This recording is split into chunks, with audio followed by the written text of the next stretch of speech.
Thanks very much. Hello, everyone. Hope you're enjoying Teams Fest. I hope you're all having a great day. So yes, I'm going to be talking about bots and specifically two different types of bot capability experiences, Power Virtual Agents and the bot framework. And it's kind of worth thinking about why we're talking about bots at all, because there's been a bit of an evolution in the last few years about how we access information and how we interact with information and why that's important. So I just wanted to kind of take you back a few years just to think about how we deal with how we get the information we have. So let's just go all the way back to the 1990s, if you can cast your mind back that far, and just think about, let's use the weather as an example. How did you get the weather in the 1990s? Well, if you were like me, you went to Yahoo, because that's what everyone did. You went to the Yahoo webpage, and if you were lucky, you'd sort of do some searching for your location and the weather, and you'd get some pages, and eventually you'd get the right page that you wanted to get the weather, right? But you had to go and find that. You had to go and search that out on the internet somewhere, go and find the web page you were looking for that had the information you needed, which was good. But it's very much a kind of hunter-gatherer sort of model. You had to go and hunt and find and get the information you needed. Let's fast forward 10 years to the 2000s. How do we get the weather then? Well, the big change in that 10-year gap was that we now had apps, and apps made it a lot easier for us to get the information that we needed, because suddenly we could set up these apps. They knew our preferences and they could remember what we wanted. So the app would be there, you know, yeah, I've got the weather for you, Tom. I've got it already. It's ready to go. I know exactly where you are, or where you care about the weather, and it's all ready for you to go. And so I have it here ready for you. And that's a big improvement on having to go and find it on the web. But now you've got all these apps, right, which is great, but you have to look after them. You have to keep them updated. You have to choose the right apps from the App Store, and that's a challenge in itself. So suddenly, like, you're not a hunter-gatherer of information anymore, but you've become a shepherd of apps, because now you have to care for them, this flock of apps, and you have to worry about whether you're using the right app or the wrong app, or whether your app needs to be updated, and whether it's configured correctly, and whether it's going to be on all the devices you need it to be on, and all these problems that you still have to manage. Let's fast forward another 10 years, and really taking us into where we are now. What does it look like for us in the 2010s and the 2020s and moving forward? Well, actually, now we just, for the weather, we just speak and we say what we want, whether that's, you know, Amazon's or Siri, or, you know, or Google Home, or all the other kind of different devices. Actually, now if I want the weather, I just ask for it and I get it, and I don't really have to worry too much about what the app is underneath. I don't really have to worry about what the web page or the API that's being, or any of that stuff. I just kind of ask for it and I get it, and that's the kind of really interesting place where I think we're going in terms of how we get our information. Under the hood, these are bots. This is the bot ecosystem working underneath. And yes, I know that we can't all talk to all of the bots, and a lot of the time that interaction at the moment is by IM and it's by text, or it's typing, but soon that's going to evolve, and I'm going to show you some things in a minute that show that kind of evolution. I think this is going to be a really big part of how we get information. We've started off as hunters and gatherers of data with web pages. We've gone through shepherding of apps, but now this is more like the McDonald's drive-through of data collection. Exactly what I want, I just ask for it. I didn't have to do anything, I just have it. So that's really exciting. And if we think about what that kind of means for a Microsoft world and a Microsoft 365 world, and users just trying to get stuff done every day, bots are becoming the way in which it's easier for users to interact with their data. And that sort of makes sense, right? Because if you think about users, they can go and talk to different bots to go and get different answers, but they can interact with those bots all in a very similar way. And that might be just through chat in Teams, it might be through voice experiences, it might be through SMS, it might even be by email, but they can do that interaction in a very similar way on the back end, those bots can be responsible for talking to legacy applications, legacy databases, APIs, other parts of Microsoft Graph and the Office 365 system, like the ecosystem. And it just completely makes sense.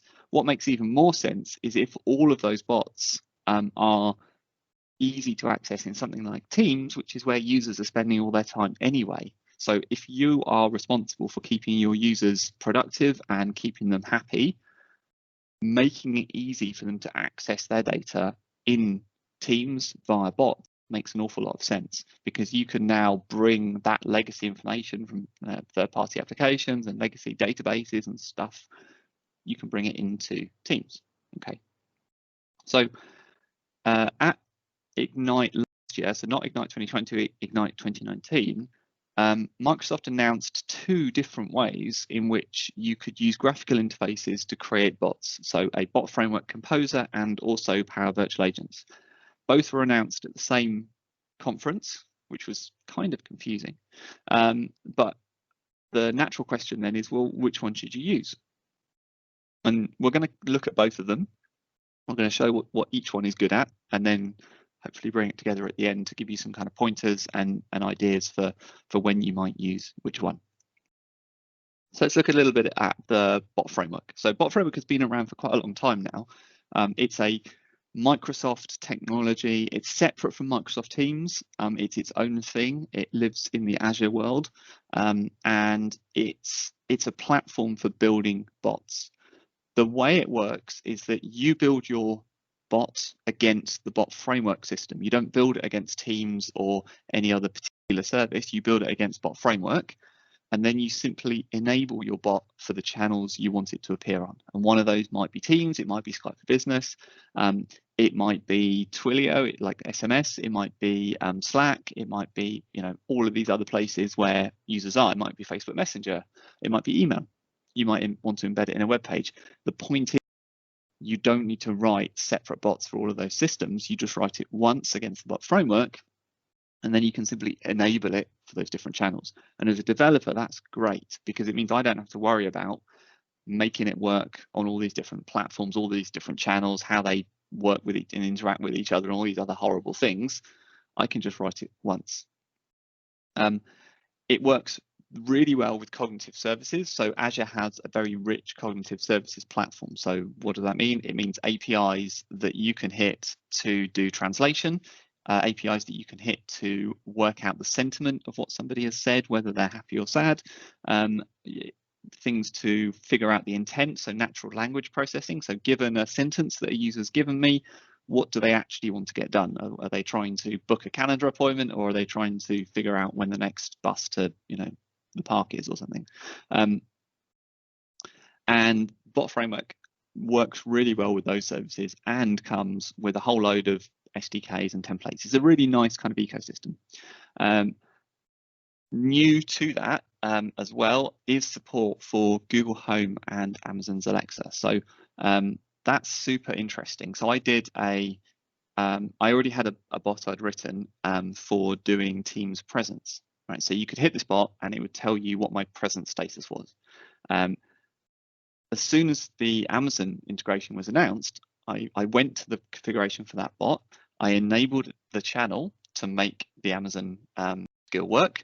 I filled in some details on the Amazon's developer portal, and that was it. I didn't have to make any code changes to my bot. Suddenly, it was working on my Alexa devices, and I could talk to it, and it would talk back and give me my presence. And that's really the power of like the bot framework. It's an abstraction across lots and lots of different things.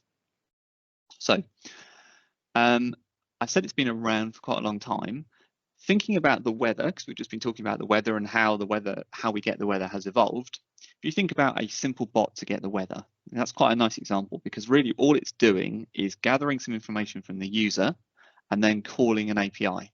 In this case, the weather API, to go and figure out the weather and parsing the information and giving it back to you. So it's quite good as an example because everybody understands what it's supposed to do, and also it's very applicable. Like, very few organizations want a bot to give them the weather, but you can completely see how you might want a bot to call an API and do something, right? So it's a nice kind of example. So back in 2017, I used to do this session where I would build a weather bot using Bot Framework. And it was a 60-minute session, and it pretty much the whole 60 minutes was me typing, because I was having to write this, writing this weather bot from scratch, and it took the full kind of 60 minutes to do it. And it was probably pretty boring to watch, because it's quite hard to type real code from scratch and also explain what you're doing. And it was pretty terrifying as well, because you couldn't really make any mistakes. And this is a photo from the time.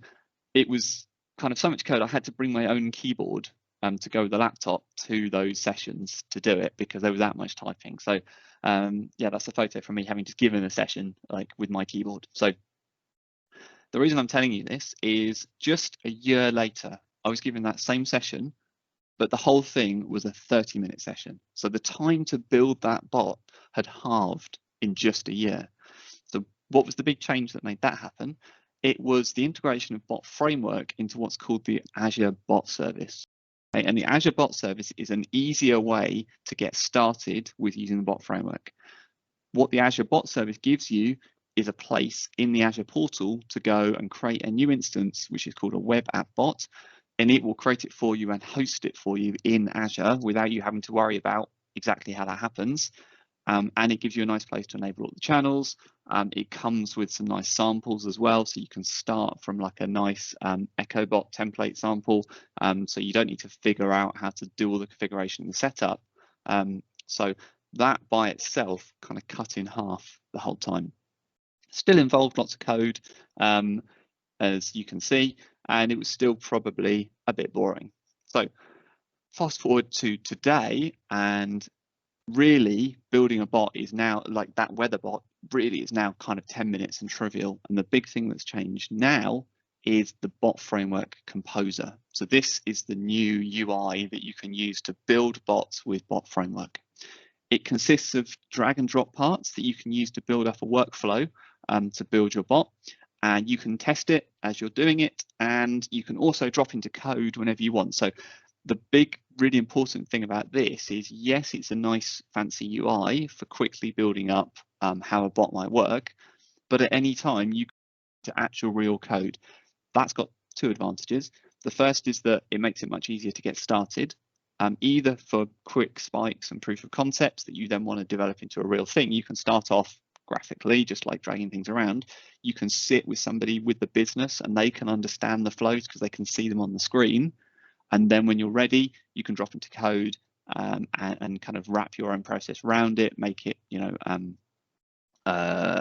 easier, more maintainable, or kind of add your special sauce to it, whatever, but you're in code then.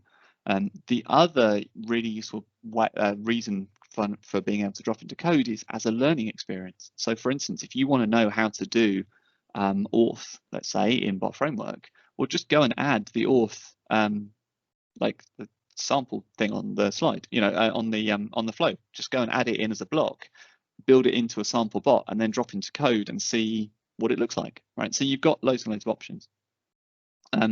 So you can download the Bot Framework yourself from this place here. I'm just going to drop into a demo and show you exactly what it looks like. So we talked about the weather.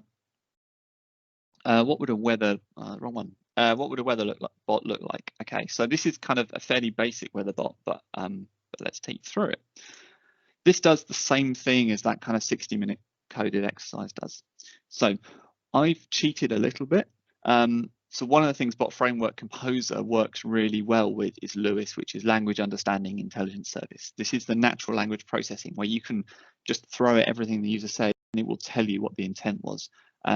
That's a great way to set up your bot. I actually haven't done it in this case. I've used trigger phrases, which is not quite as nice because it makes the user have to type in exactly the special keyword in order to kick off the process. But for a demo, it's quite nice. So you can see here, this where the bot is doing some things. It's asking the user for where they want the weather for, which is this bot asks thing. And I literally click the plus here and look at all these things that I can just add on as items into my bot. So ask a question, whether that's a multiple choice thing, a file, the date of time, login. I can do conditionals, I can do loops, I can manage properties, I can access external resources and send HTTP requests. I'm going to do that in a minute for the API. But for right now, I'm just asking for the weather and I'm storing that in a variable. Now I'm sending my HTTP request to the weather API. I'm doing some simple checks around the status code that comes back. If it's a 200, I'm just going to pull the content out into its own property, and then I'm just going to reference it down here in my sender response back. So a fairly simple bot that asks the user for their location, makes an API call, and then kind of brings the result back. This is obviously, as you can see, this is a nice graphical interface. I could sit this in front of someone who doesn't understand anything about coding, and they can understand what this bot does. So from that respect, it's really like a nice way of kind of authoring bots. There's lots and lots of things that you can do in here that I haven't really kind of covered, because I could easily spend an hour talking about the bot framework composer. Lots of new changes have come in at Ignite as well. There's lots of more support now for getting started with scenarios. If I quickly jump over before I show you this working, you can create a bot from scratch. You can also create it from a Q&A maker knowledge base, and there's also a number of templates to get started. So they cover some more complicated flows around kind of controlling the flow, dealing with interruptions, integration with Lewis. Coming soon as well, there's going to be a lot more support for like bigger solutions, so more involved solutions that have lots of moving parts. Also, there's going to be more support in Bot Framework Composer for dealing with skills. So skills are kind of composable parts of functionality that you can drop in to your bot whenever you want to. So a good example of a skill, let's have a look. I don't think I've got any here, which is a bit annoying. Okay, fine. I can try and connect to a new one actually. No. So a good example of a skill might be a calendar skill. So Microsoft has a bunch of open source skills that you can download. A calendar one is a nice one you can drop in because it authors to your calendar. It then lets you set up meetings. You can add other people. It does all the nice lookups to figure out the free and busy time. It's a really nice sort of grouped core piece of functionality that you can just drop into your bot, and then suddenly your bot knows how to do meeting invites and calendar invites. So if you're building a bot that supports a particular business or a particular workflow, calendaring might be just one part of that, but don't think you have to write everything from scratch.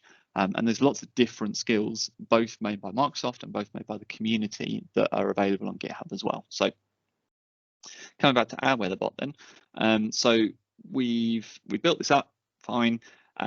We can test it locally as well, which is really useful. We don't have to publish the whole thing up straight away. So there's an emulator, so I can click test in emulator. I should probably start. Oh, we'll see how it works. So that opened on the other screen, so I'm just going to drag it over here. This is the bot framework emulator. It's completely local. So what it's doing is pretending that I'm hosting the bot framework service local to my machine. That just makes it much faster to get going with things. So greeting that says, hi, you can ask me about the weather. If you remember, my sort of keyword was to kick the whole process off was weather. So immediately it's asking me where for. So I can say London, let's say. It will go and make that API call and tell me that in London it's 10 degrees with overcast clouds. You've got no way of knowing whether that's true or not. I'm also not in London, so I've got no way of knowing whether that's true or not.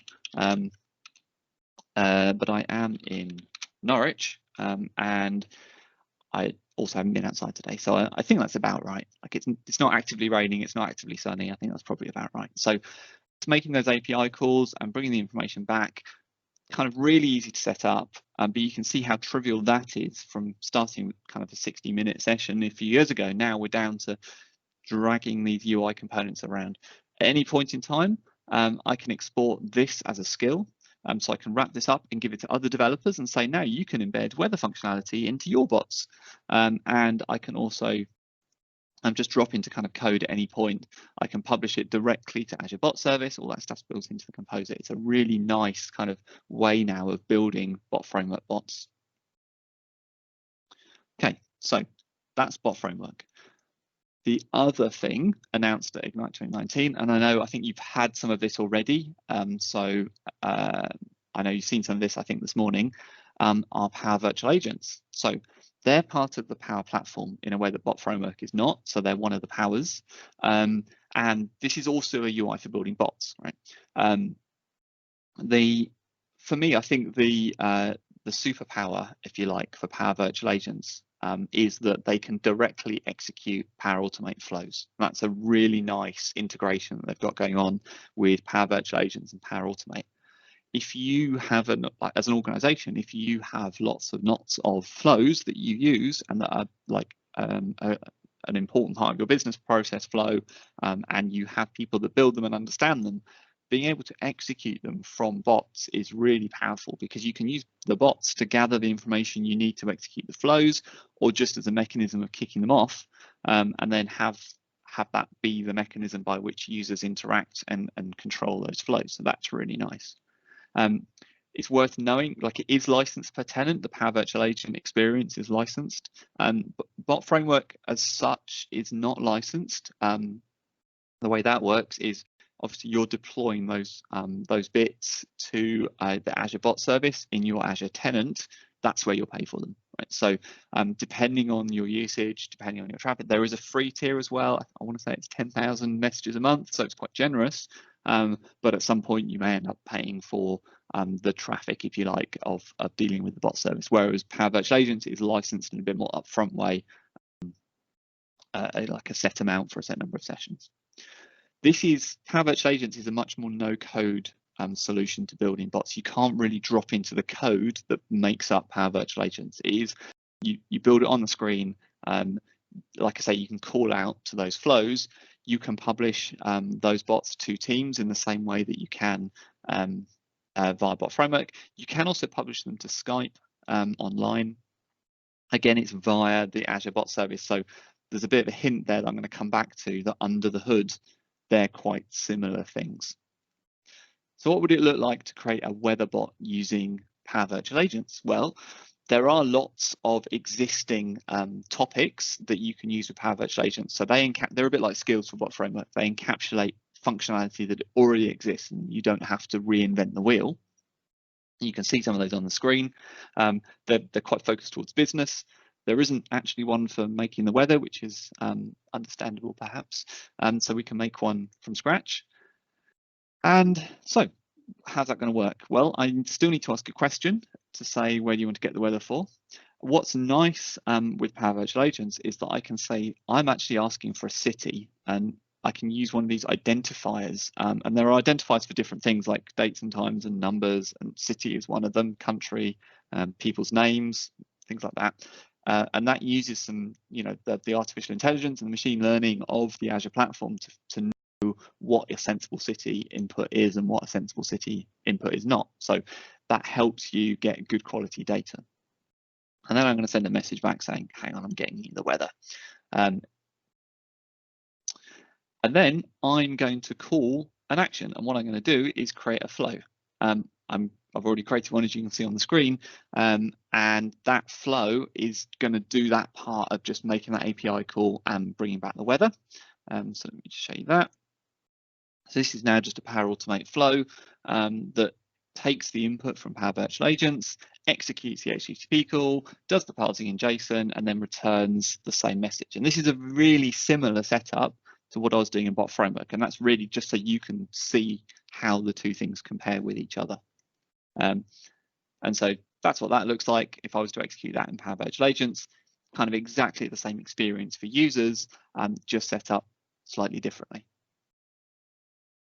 So which one should you use? Well,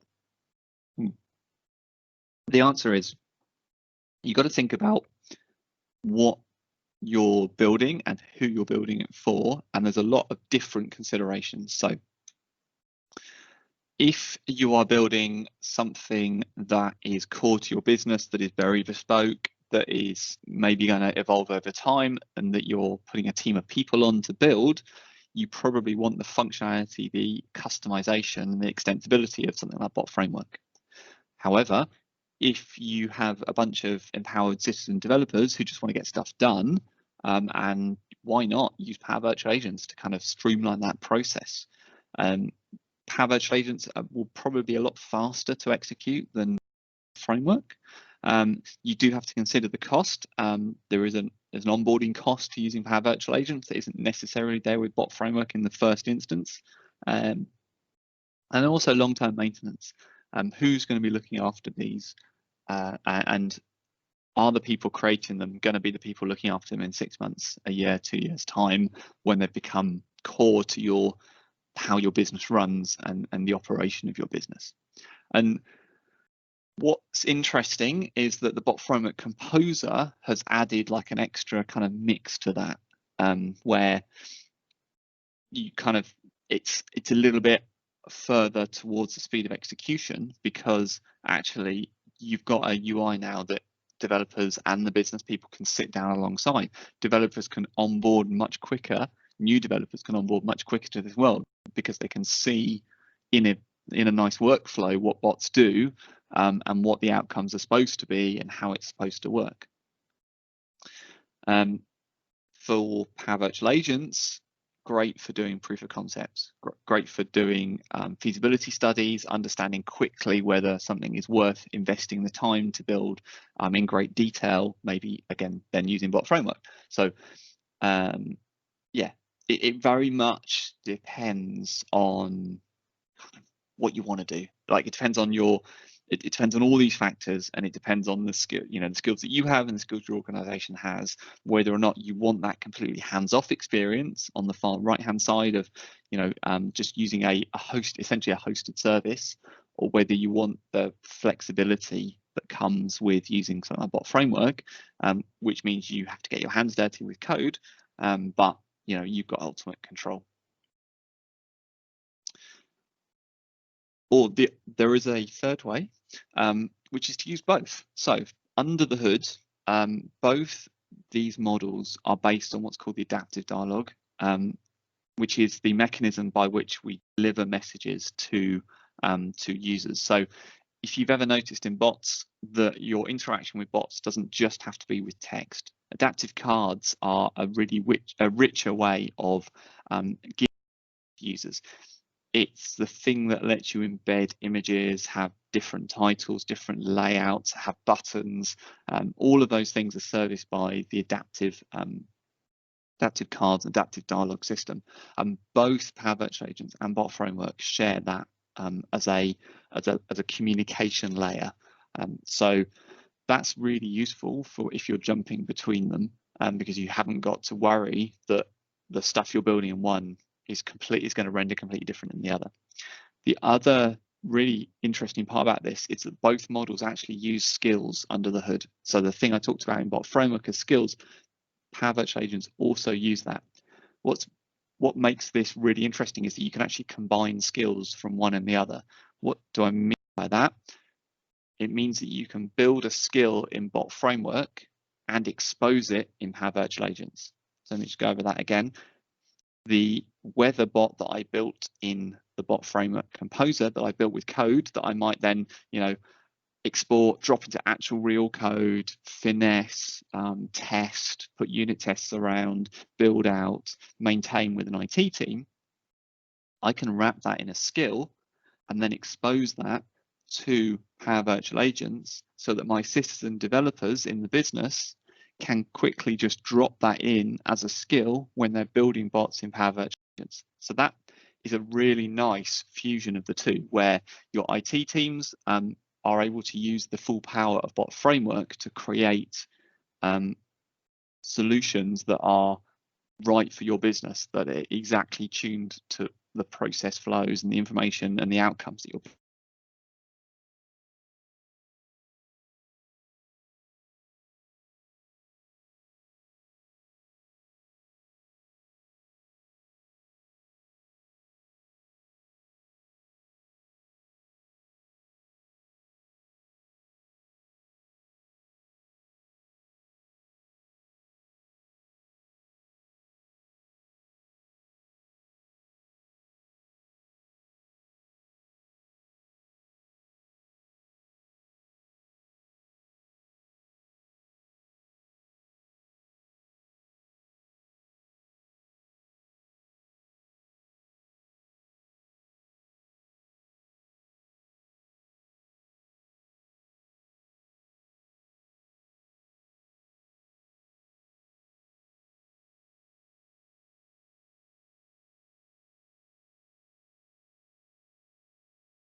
hello.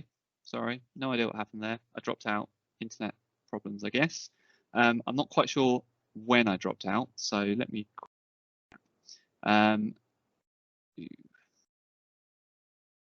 Okay, so I was just saying that you have a lot of options for combining these two things together.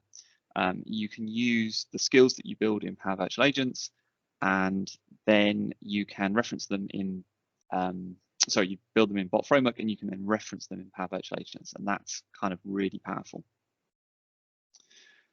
You can't currently go the other way around. So you can't currently create something in Power Virtual Agents and then expose it as a skill in Bot Framework.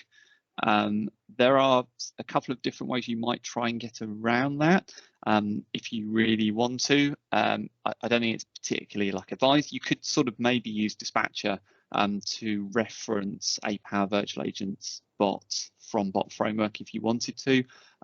It's a bit kind of messy. It might work out for you, it might not. It's one of the better integration is probably to go the other way, where you've got a dev team building the complicated parts, wrapping them into a skill, and then business users join them back together again. So coming kind of to look at the both of them together, referencing the title of this session, it's not really about the Bot Framework Composer versus Power Virtual Agents at all. It's really use whichever one makes sense for the situation you find yourself in. It's possible to create solutions that combine both, and that can be the most powerful way to do things, because then you can focus in the people that care about control, or the people that care about just getting stuff done quickly at the right technology, and then just bridge them together. And there is that interaction, there is that crossover as well. Different approaches will be right for different people. Devs will love the libraries of Bot Framework, the control it gives them, the possibilities. But I think everyone will recognize the value and the power that comes with something like a SaaS of Power Virtual Agents. Okay, we've got a few minutes for questions as well. Apologies for dropping out halfway through. Hopefully the quality wasn't too bad all the way through. I'm not quite sure what happened there. ISP problems, I think. But yeah, if you've got any questions, feel free to throw them into the chat. But yeah, otherwise, thanks very much for listening, and I hope you enjoy the rest of Teams Fest.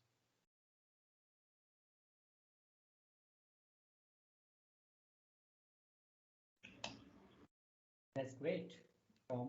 It's been a great insight around the bot frame, and it was really fascinating to see the chronological order of timings. In long, let's say 5 years back, it took, let's say, an hour or two to build those, bot, and now it's just very lightweight, no-code based solutions are out there which we can use and build those bots.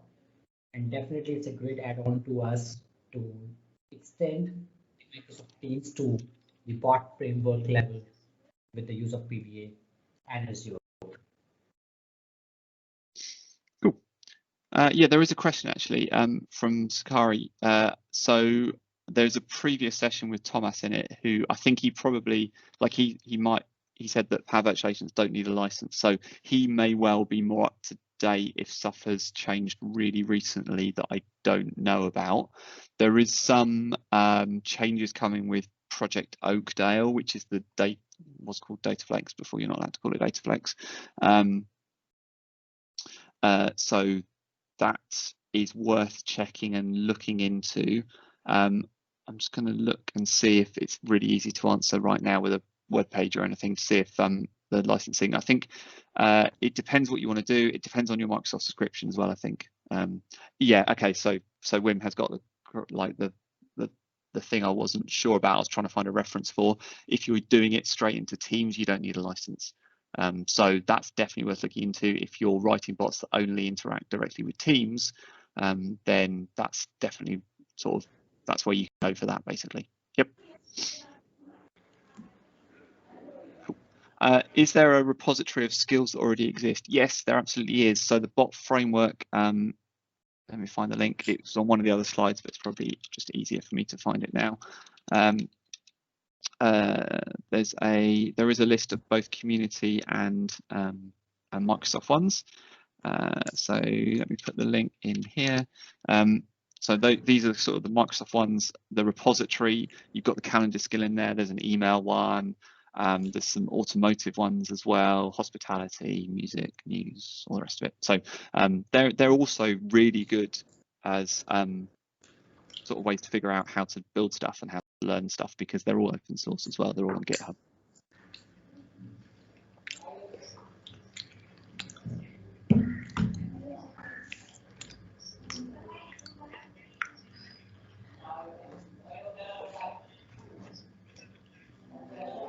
Great.